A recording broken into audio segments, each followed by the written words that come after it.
Hola, nos hemos venido hasta Buenos Aires a pocos días de las elecciones generales en las que Javier Milei es uno de los candidatos preferidos por los argentinos para tomar la presidencia. La pregunta hoy es si lo va a lograr en primera vuelta o nos vamos a ir a lo que llaman aquí el balotaje, la segunda vuelta, con qué candidato. Esta tarde nos acompaña el señor Santiago Oria, Oría. que, bueno, es un poco difícil presentarlo para la prensa peruana, digamos, para el público peruano, porque no es una persona de la que se hable mucho en las campañas electorales en el Perú. Así que, Santiago, me gustaría que nos expliques un poco por qué eres tú importante en la campaña de Javier Milei. Bueno, soy desde los inicios de la carrera política de Javier, allá por el 2020. Soy lo que se diría contemporáneamente su publicista, la persona que se encarga de todo lo que es la publicidad. O sea, lo que vemos nosotros en redes, en televisión. Todos los spots oficiales, todos los spots de televisión, todos los videos oficiales de las redes. Trabajé en los logos, en el eslogan, en los colores, en todo lo que tiene que ver con la estética de la campaña Y acá hay una desde un punto de vista estratégico. Hay una cuestión importante que parece pasar desapercibida. Tú dices, bueno, desde el 2020, estás hablando de un país donde hay partidos que tienen 60 años, en el Perú hay partidos que tienen 90 años, y tú me dices, desde hace 3 años. Bueno, es que además de trabajar en lo que sería estrictamente la publicidad, también hemos hecho un trabajo muy grande, digamos, de cómo es la concepción de esta nueva fuerza, digamos, pensarlo desde el punto de vista de la filosofía política, de la sociología política. Pero tú no te acercas a Javier Milei por Javier Milei, tú te acercas al liberalismo y luego confluyes en una persona que piensa igual que tú. Esa es una gran diferencia, ¿no? Sí. Para cerrar lo anterior, yo últimamente estuve pensando que soy una especie como de el bardo de Javier Milei. Es una persona que relata sus hazañas, digamos. Por eso hice la película que es Alguien contando que hace una crónica, una su película historia, muy claro. exitosa. ¿Cuántas vistas tiene ya en YouTube? Está en 900.000 y o sea que ojalá que llegue al 1.000.000 a fin de año y hoy se va a estrenar en Brasil. ¿Se estrena la película Así que eso va en también portugués o con...? Con subtítulos en portugués, sí. ¿Por qué Javier Milei? ¿Por qué de pronto decides acercarte a este personaje? ¿Había alguna otra opción en Argentina? Javier Milei además no estaba muy seguro de que entrar en política. De hecho, muchas veces había dicho que no lo iba a hacer. Que no lo iba a hacer. Sí, claro, yo, retomando un poco lo que me preguntaste antes, medio que soy liberal de toda la vida porque vengo de una familia, digamos, que siempre cultivó esas ideas, vengo de una familia con esa tradición. ¿Vinculada a la política también? Sí, digamos, no como políticos permanentes, pero sí con una participación en la vida pública muy, muy importante. Mi abuelo, una parte muy importante de lo que fue un partido en los 80, se llamaba la UCD, fue candidato a vicepresidente con el Sogaray en el 83, o sea, en esa etapa también fundacional del liberalismo. Y en mi casa siempre se habló muchísimo de política. Y en tu caso, ¿quiénes son tus, digamos, principales los reflectores liberales? ¿A quién ves tú y dices, ok, yo sigo estas teorías, a mí me gusta este señor, este otro? ¿Eres austriaco? ¿Eres Sí, yo soy poco dogmático, soy más ecléctico, me van a pensar, soy más de, digamos, ver el liberalismo de una manera lo más amplia posible. ¿Y crees que eso ha sido un problema para los liberales? Lo que se dice de los liberales que son como divas, que no, yo soy más liberal que tú y siempre están peleando. Yo estoy totalmente en contra de lo que es el liberalómetro. Eso digamos. ha generado estoy totalmente en contra. grandes problemas. O sea, vos podés ser... Lo importante es que abraces la idea general de la libertad. Después hay gente que va más para el liberal progresismo, liberal conservadurismo, liberal nacionalismo, liberal anarquismo. Para mí todo es una parte de un debate y un enriquecimiento interno, digamos. Una discusión interna que tiene que ser enriquecedora y ayudarnos a crecer como fuerza. Me parece perfecto el debate interno. No tiene que ser un motivo de excluir a los demás, sino de incorporar. Y es una gran ventaja que tenemos los liberales, porque los socialistas casualmente se van dividiendo por esa razón, mientras que nosotros, por el contrario, no tendríamos por qué serlo. Nuestras ideas son libres, o sea, discusión constante y perfeccionamiento. Como dice Alberto Venegas Lynch, hijo, no somos manada, cada uno puede pensar, digamos, por su cuenta, pero tenemos que estar juntos. Digamos, el norte tiene que ser la libertad concebida dentro del marco de la civilización occidental, digamos, tomar lo mejor de la civilización occidental, lo mejor de esa tradición que viene de Atenas, que pasa por Roma, que pasa por Jerusalén, después viene el Enlightenment, ¿no? Lo que pasó en la Ilustración y todo la esto. Ilustración y todo eso, y después está en Estados Unidos y está en la mejor tradición constitucional liberal, los digamos. padres fundadores. Y todo eso, digamos, tenemos que tener ese polo de atracción donde se influyen un montón de pensadores distintos que pueden tener diferencias entre sí, pero que todos estamos por lo mismo, estamos por la libertad y por la dignidad humana. Eso también nos puede permitir un peligro, ¿no? Del que se está hablando ahora, aterrizando un poco más en la coyuntura. Se le quiere acusar a Javier de estar un poquito transando con gente que le permita mantener un poco el status quo para que el cambio que va a realizar él de llegar a la presidencia no sea tan radical. Yo he escuchado personas, desde que estoy acá, que me dicen, yo no votaría por Milei porque tengo miedo a la violencia que se va a generar. Gente mayor. Los jóvenes están completamente con él y vámonos con todo y vamos y vamos. Pero la gente de 35 para arriba tienen un poco ese temor y hablan mucho de esta conversación que tiene Milei con estas personas que se han acercado últimamente. El nombre de este señor, ¿quién te viene a la cabeza si te digo eso? ¿Qué personaje? ¿Qué personaje? Bullrich siempre le saca en cara a Milei que estás acercándose a quién. Sí, a ver, a sindicalistas. Bueno, pero el sindicalismo es parte de, digamos, la libertad de asociación. Son organizaciones históricas de la sociedad que si abrazan las ideas de libertad, si están a favor de reformas pro mercado, modernización laboral, no veo ningún problema con eso. ¿Y crees que esas personas transen en esa...? ¿Pero por qué la palabra transar? Esa palabra tan horrible. Lo que pasa es que en Argentina, o sea, digamos, hay que buscar acuerdos. Hay que buscar acuerdos con muchos sectores. O sea, para poder cambiar esto y justamente evitar la violencia que quieren asustar a la gente con eso, vos tenés que empezar a buscar acuerdos. ¿Sientes que la usan? Con distintos. ¿Sientes que es una herramienta de los otros grupos, en especial de Por supuesto. Y además, cuando fue el gobierno de Macri, estas mismas personas también apoyaron a Macri en su momento, y en ese momento pero parece que nadie se escandalizó. Pero mira lo que pasó, ese es el problema. ¿Cómo que pasó? Que Macri, con el gradualismo, no llegó a nada. Pero no fue por ese motivo, por esos acuerdos con distintas partes del sindicalismo. O sea, no fue por eso que fracasó. ¿Por qué fracasó Macri? Por el gradualismo, por la tibieza, por cómo se rodeó. Pero, en vez de rodearse del ala más liberal y más de derecha, que era, por ejemplo, en la que yo estaba, se alió más con los sectores más progresistas, con Marcos Peña. Hizo acuerdos con ellos. Es que ese es el... ¿Con quiénes? No, con la parte socialdemócrata. Por eso. Por eso fracasó Macri. Se alió con la gente que no debía. Y lo que estamos viendo es que de pronto, yo no sé si es así o no, porque son acusaciones de la otra parte, son acusaciones de Bullrich, pero se le está acusando de acercarse a las mismas personas que hicieron fracasar a Macri. No, o sea, yo no porque los que hicieron fracasar a Macri fue el grupo de Marcos Peña. Me refiero a gente con las mismas ideas. Es que no piensan igual, justamente. Por ahí tendrías que estar repasando un poco, digamos, los grupos en Argentina. Pero no, el fracaso fue por la tibieza, por agruparse con las ideas socialdemócratas, las ideas de izquierda, que eran del grupo de Marcos Peña y los demás. Yo te he escuchado en algunas entrevistas hablar sobre que nosotros, y digo nosotros porque yo me considero parte del movimiento liberal, vamos con ideas claras, concretas, sobre los cambios directos que se tienen que hacer, mientras que a los otros candidatos les gusta hablar más marqueteramente con conceptos vacíos, ¿no? Sí. Donde tú puedes meter cualquier cosa. ¿No sientes que a veces, Javier, es un concepto vacío en el sentido de que es una especie de caja de Pandora donde tú puedes meter cualquier cosa que sea cambio, no, pero que la mayor parte de los votantes no entienden bien qué clase de cambio exactamente se está haciendo? No. O sea, el muchacho exactamente lo contrario. El muchacho de 24 años que vota por Milei, sí, que nunca ha leído un libro sobre el liberalismo, no sabe quién es Hayek, no sabe quién es Ayn Rand, no sabe quién es Milton Friedman. Sí, igual están cada vez más formados, pero no, eso es exactamente lo contrario.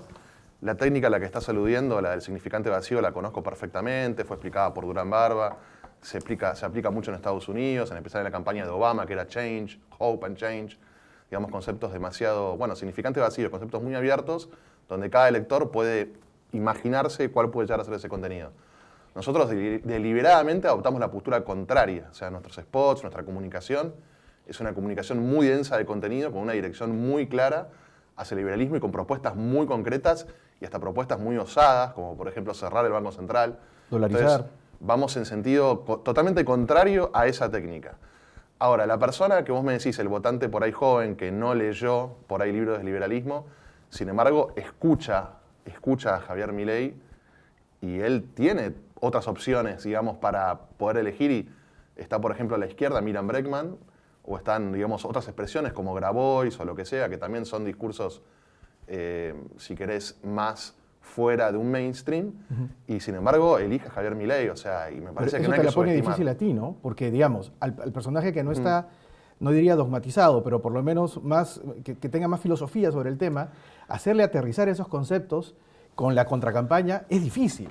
¿Cómo has peleado con eso? Lo que pasa es que, a ver, nosotros, digamos, yo creo que existe una verdad independientemente de los sujetos que la miran o la interpretan, como que existe una verdad, si querés, más objetiva, por fuera de nosotros. Y si bien nadie tiene la verdad o la totalidad de la verdad, yo creo que cuando vos hablás con sinceridad, hablás con la verdad, hablás con honestidad, bueno, eso tiene un efecto, porque lo que nosotros estamos diciendo, digamos, ese chico joven, ponele que, por ejemplo, está trabajando en las aplicaciones de delivery o algo así, digamos, él lo ve en la realidad todos los días. Entonces nos elige a nosotros porque él ve la comprobación de lo que nosotros decimos en su experiencia de vida, su experiencia económica, social, política.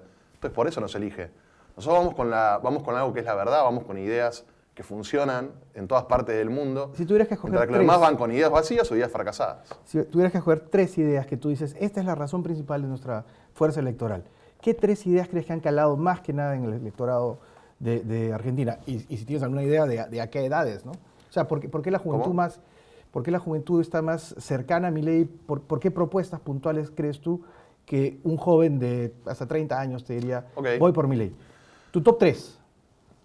No, a mí me parece que, digamos, la idea de la libertad económica, la idea de poder, digamos, desarrollarse sin trabas, sin obstáculos del Estado, me parece que los jóvenes acceden a una herramienta fundamental que es el celular y el Internet, que les abre la mirada al mundo y lo que pasa afuera. Digamos, y cuando ellos quieren empezar a poder trabajar y progresar, digamos, y poder hacer... Ellos ven que acá en Argentina siempre se pone trabas, por ejemplo, ley de teletrabajo, dificultades para poder cobrar del exterior trabajos. Entonces, yo creo que lo que es la desregulación, la libertad económica, la falta de trabas en lo que es relacionarse con clientes extranjeros, digamos, la tecnología y todo eso que acá está constantemente trabado, yo creo que ellos ven eso, ven la libertad para poder desempeñarse sin tanta traba burocrática. En cuanto a la tecnología hace que algo sea fácil, el Estado va y mete una ley para complicarlo. Exactamente, exactamente. Entonces, ellos lo que necesitan, además necesitan libertad, porque ellos son jóvenes que están a la vanguardia del mundo, a la vanguardia tecnológica, a la vanguardia de las ideas, de las técnicas, de cómo, digamos, estar en la vida comercial del mundo. Y las personas que están haciendo las leyes son personas grandes, viejas, con ideas antiguas, que lo único que hacen es trabarlos e impedirles su progreso. Y ellos pueden ver a través de Internet lo que sucede en otros países donde hay mucha más libertad económica y dicen, acá en Argentina estamos haciendo todo mal. Por eso se van los jóvenes también. Y cómo el mensaje también ha llegado. Ustedes no han estado tanto en los grandes medios masivos, sino más bien en la Internet. Es donde a más gente han podido llegar, entiendo. Es una combinación, porque Javier... En los medios mainstream. Es verdad, por la personalidad ha logrado un espacio. Logra unos ratings impresionantes. Sí. Si bien él está siempre de visitante, digamos, porque los medios responden a intereses y grupos y partidos, él va siempre de visitante, pero la realidad es que genera tanto rating que lo llaman igual, y ahí él también tiene un gran éxito, pero todo eso es después potenciado, remixado, reeditado, todo para las redes, y bueno, obviamente el efecto de potencia es mucho mayor. Y hablando de eso, ¿se trabaja con Megadata aquí? ¿Se trabaja con Megadata en la campaña de ustedes? No estoy al tanto, no. O sea, ¿no tienen programas de ese tipo o han entendido que otras campañas los tengan en las que más o menos utilizan ciertos mensajes, o sea, ese tipo de publicidad de acuerdo a lo que el usuario viene usando en su ordenador, ¿no? ¿Sí entiendes el concepto, el sistema? ¿Ustedes no están usando eso? No, casi no invertimos en esas cosas, no. ¿En qué invierten? O sea, sé que el presupuesto es hiperlimitada, pero lo poco que hay, que se vuelve más importante hacer poco, ¿en qué lo invierten? Yo creo que es en mover a Javier de un lado al otro, digamos. Digamos, que Javier pueda viajar a las provincias, que se pueda hospedar en hotel, él y su equipo y sus cosas. O sea, es moverse de un lado al otro. Pero después nosotros tenemos una red de personas en las redes que multiplica nuestros contenidos y nuestro mensaje de una manera impresionante. Voluntarios, ¿cierto? La gran mayoría, sí, no todos. Sí, voluntarios. Yo te diría que es 99% voluntario. ¿Y han encontrado físicamente algún tipo de imposición o de restricción del gobierno, de los locales, gobierno local o de algún tipo de... Siempre nos complican, siempre hacen cosas para complicarnos. Como por ejemplo, ¿qué cosas te han llamado la atención? Decir, qué bestia, ¿cómo pueden haber? Ya esto es descarado, ¿cómo nos están haciendo esto? Por ejemplo, no mandar seguridad para un evento, cosa que complica todo, no darnos habilitaciones para poder... Eso es interesante, ustedes no tienen seguridad. No, o sea... es algo muy básico, pero digamos, normalmente no, un candidato tiene un presupuesto incluso para eso. Javier se le ve casi caminando solo con la gente, con miedo a que en cualquier momento se lo come la multitud. No, tiene un custodio personal y después siempre que viajamos pedimos que la gente local provea un grupo de seguridad. Sí, pero bueno, sí, es algo chico eso. Sí. ¿Qué porcentaje en gasto calculas tú que ha gastado Milei respecto de la campaña de Massa, por ejemplo, de Bullrich? Si Massa ha gastado no 100... lo sé porque no estoy en esa parte de la campaña, lo que es el financiamiento, así que no sé los números. No números, se nota que la diferencia es abismal. Digamos, ellos han gastado 100, nosotros hemos gastado 12. Así. No, es que no te puedo responder con exactitud porque no estoy en ese tema. Entrando un poco más a tu profesión. Sí. El término propaganda hace 80 o 100 años no estaba mal visto, era una forma simplemente de hacerle ver a la gente, hacer conocer algo que la gente podía tener como útil, ¿no? Y cuando los grandes propagandistas soviéticos, fascistas, etcétera, la utilizan, un poco creyendo ellos en sus ideas, el término. Exacto, la usan para difundir ideas que al final no eran lo mejor para la humanidad. Sin embargo, te he escuchado que has utilizado técnicas de ellos en el método, digamos. ¿Técnicas de quién? De los de la Unión Soviética, los cineastas. Bueno, sí, pero es más técnicas de producción. A eso me refiero, no para potenciar el socialismo, evidentemente. No, bueno, la palabra propaganda se origina en la Iglesia Católica, digamos, había un instituto para la propaganda de la fe. Así es. Y ahí se originó el término. Y vos fíjate cómo estaba originado para, bueno, al menos desde el punto de vista subjetivo de ellos, de comunicar una verdad. Pero es una verdad. Bueno, después con la guerra se termina deformando. Se vuelve una verdad a costa de la repetición. Mentir. Bueno, es que la repetición. Es que los actos de fe requieren repetición porque no tienen una lógica que los sustente. Tienes que aprendértelos. Sí, pero también yo creo que la educación y el aprendizaje en general también requiere de repetir, de ejercitarse.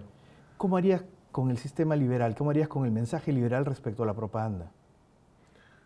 Para mí es una cuestión de... Hay una frase, creo que es de Milton Friedman, que dice, si ellos siguen repitiendo sus mentiras, nosotros vamos a seguir repitiendo nuestras verdades. O sea, sí, la repetición es un tema importante en toda comunicación, incluso de la publicidad comercial. O sea, ¿hace cuántos? Ya creo que van 2 décadas que estamos escuchando Nike, Just Do It, no sé. Sí, pues. O sea, la repetición... Es que al final funciona... O acá en Quilmes el sabor del encuentro, es un eslogan que está hace más de una década. Hay que seguir repitiendo hasta que nuestras ideas también queden en la mente de la gente con la misma fuerza, con el mismo vigor. Sí, la repetición es un tema. Regresando a Javier, tú... Pero me preguntás, para mí es...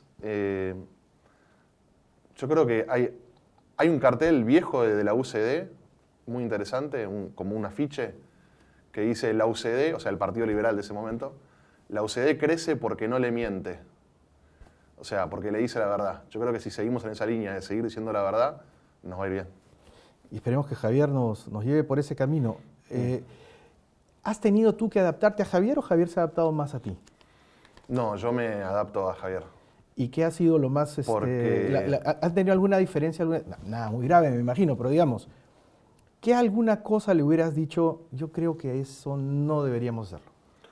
No, como siempre, como parte de un equipo de campaña, hay debates, discusiones internas sobre ¿Recuerdas alguna? Mejor.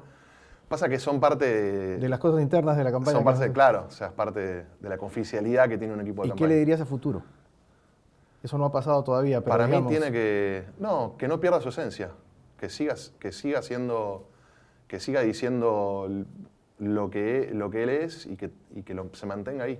Pero le dijeron, el Javier Milei del debate no es el Javier Milei que usa una máquina para cortar madera prendida Para mí es el mismo. Los dos son Javier Milei, ¿cierto? Son públicos distintos, nada más. Para mí son, o sea, no somos tan especuladores con eso, o sea, siempre apostamos a la autenticidad, a lo genuino.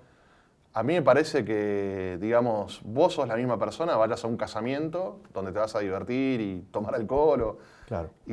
o vayas a rendir un examen final en una universidad. ¿Sos la misma persona? No, sos la misma. Sí, no sé si es aquí también, pero entras al casamiento y te dan un trago y te dicen, hola, soy tal persona y este es mi primer trago, y después te toman con el trago 20, eres la misma persona. Pero sos la misma persona. Son circunstancias distintas. En los dos está haciendo, si sos una persona sincera, digamos, está haciendo la misma persona, la misma autenticidad, claro, por un contexto distinto.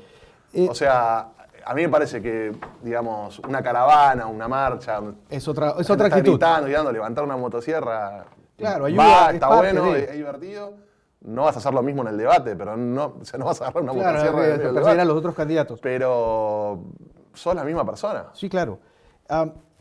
Yo creo, tal vez hay gente que discrepe conmigo, pero que tu trabajo se va a volver más complicado cuando estén en la presidencia. Porque el trabajo de Javier, el primer año, en el Perú han habido 2 shocks económicos. Y la gente se asustó mucho, pero al final no fue tan grave y las consecuencias fueron buenísimas para el país. Nos asentamos económicamente hasta hoy, a pesar de haber tenido gobiernos de izquierda terribles, pero que no han podido con la base central que ha mantenido nuestra moneda firme. Ustedes van a empezar ese cambio y tienen al frente gente no solamente con el dinero para hacerles problemas, sino con el poder político para hacerles problemas, porque Javier va a ser presidente y va a tener una cantidad reducida de representantes, incluso en los gobiernos locales, y contra eso va a ser más complicado combatir. Y la única fórmula que se entiende te puede ayudar son las calles, que las calles que te votaron te sostengan y se mantengan ahí. Y tu papel ahí va a ser, yo creo, importantísimo. ¿Has pensado sobre eso? Sí, a ver, primero tenemos el ejemplo de Bukele en El Salvador, que llegó a la presidencia no con 30 o 40 diputados, menos, como tenía Javier, sino aún menos, creo que 0, creo. Sí. Me parece que después de la elección, si es que ganamos, y ojalá así sea, va a haber un reordenamiento político brutal en Argentina. ¿Crees que Macri se le va a pegar más a Javier? No, eso no lo sé, pero va a haber un reordenamiento muy importante. Y ¿Bullrich desaparece como personaje político? Porque es que no sé, no es candidata, no es nada, pero que, pues, son opiniones, no tenemos una varita mágica, pero es lo más probable, ¿no? O sea, ¿quién va a manejar? Es que yo no, a ver, yo personalmente no me manejo de esa manera. Yo digo la verdad, apoyo a un candidato, hago lo mejor posible para difundir las ideas. Te cambio la pregunta. Y no especulo con qué van a hacer los demás. ¿Pero quién crees que será el enemigo principal si Javier gana? ¿Va a haber una cabeza de oposición? Van a ser distintos actores de las 2 otras coaliciones que van a querer obstruir por obstruir. O sea, van a estar aferrándose digamos, al poder y a sus privilegios y van a querer frenar por frenar. O sea, no van a pensar en el bien de la gente, sino en la politiquería cortita, barata. Bueno, esas van a ser las personas que vamos a tener que enfrentar. ¿Y cuál sería tu papel ahí? ¿Cómo los enfrentarías? ¿Qué sugerirías? Lo mismo que venimos haciendo, o sea, explicándole a la gente por qué lo que estamos proponiendo es mejor para el país y que eso genere una oleada de apoyo que los termine expulsando a través del sistema democrático, como estamos haciendo ahora. O sea, ¿te das cuenta que entonces después de la elección recién empieza el trabajo? La verdad que sí, o sea, es verdad, eso de recién empieza es un buen concepto que yo ya estoy tratando de empezar a comunicar. Digamos que si ojalá ganemos, seamos gobierno, es como que la tarea recién empieza. Pero yo, digamos, no estoy tan preocupado como otros lo quieren pintar, porque Javier Milei es realmente muy hábil en política, es el primer liberal que entiende en serio de política.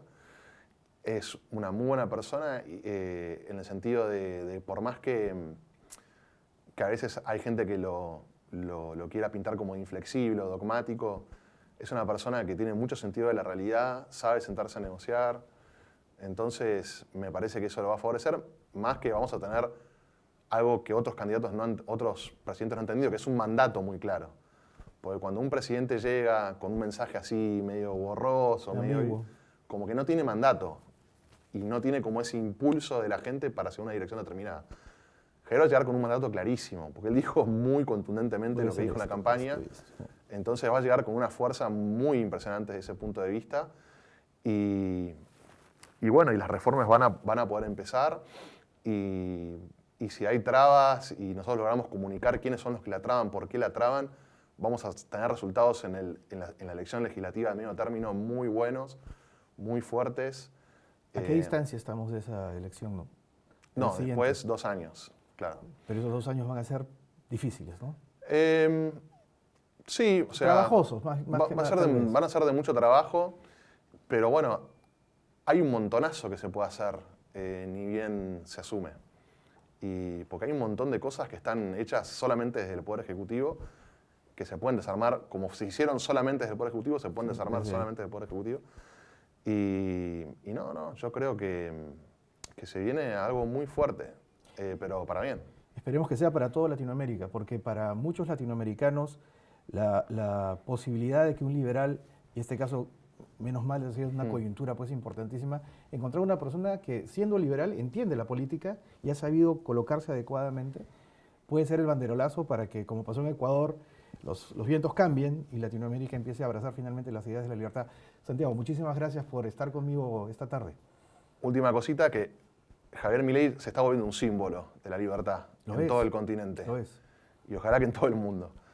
Porque representa realmente esto, la dicotomía entre la persona laburante, the little guy, ¿viste? La persona que tiene su pequeño comercio, su pequeña vida, versus la rapacidad de los políticos y la corrupción de los políticos. Entonces, en un país tan rico como Argentina, porque si hay un país rico en Sudamérica es Argentina realmente. Es increíble cómo solamente esa casta la ha podido mantener sin despegar, sin que los argentinos tengan la calidad de vida que merecen tener.